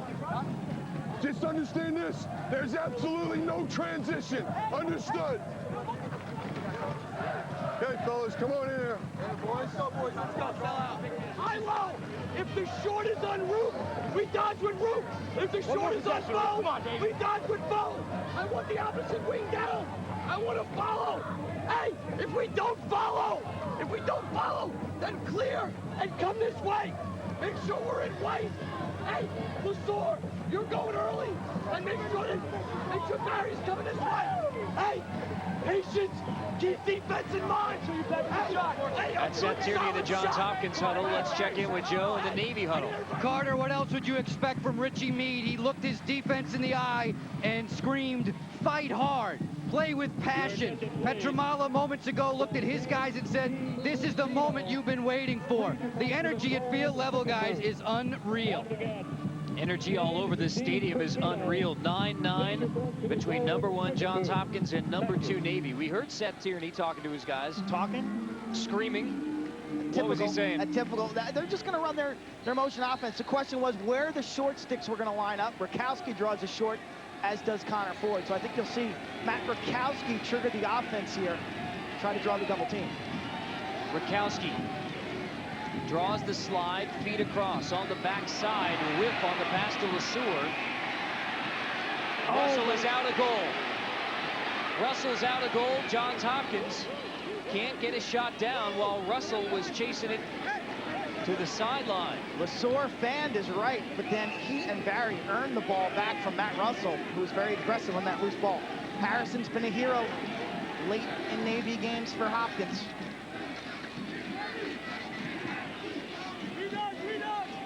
Olin lining up. You wonder how many opportunities Johns Hopkins is going to miss.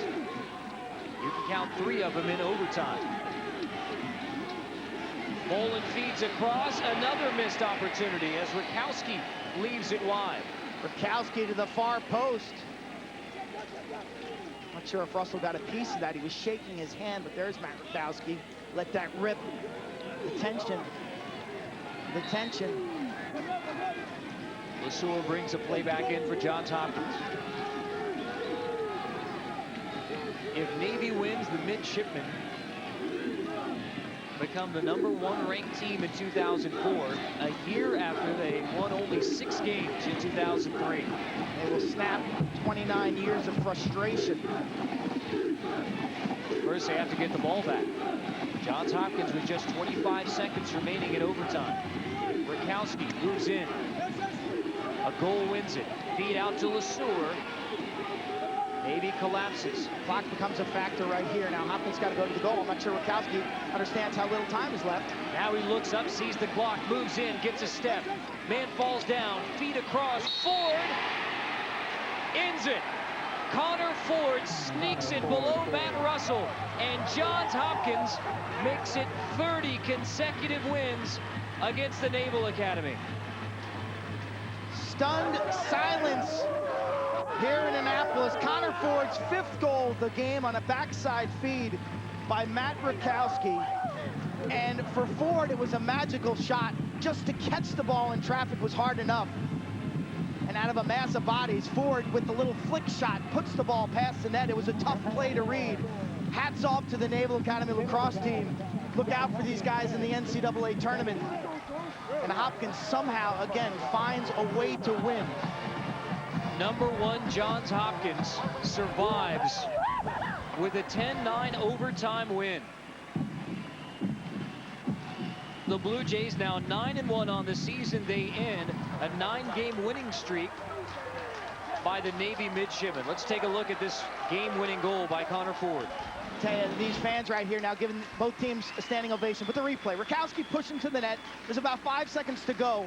No angle. Ford is well covered, and somehow the Bronco catches this and redirects through two sticks. Not the fastest shot, but it nails the corner. His 5th goal of the game. 30 years in a row, Hopkins has beaten the Naval Academy. And these fans now are on their feet saluting both teams. The streak continues, the longest in college lacrosse with 30 consecutive wins. Johns Hopkins over Navy. The midshipmen had a 2-goal advantage late in this game. Hopkins ties it to force overtime, and then in the waning seconds, Connor Ford gives the Blue Jays a 10-9 win. Much more coming up from Annapolis. A loss for Navy and a thrilling win for Johns Hopkins. The #1 ranked Blue Jays win 10-9 in overtime. Let's take a look at our players of the game here on CSTV Lacrosse, brought to you by STX. Connor Ford, the Bronco, 5 goals, including the last 2, the game-tying goal and the game winner in sudden victory.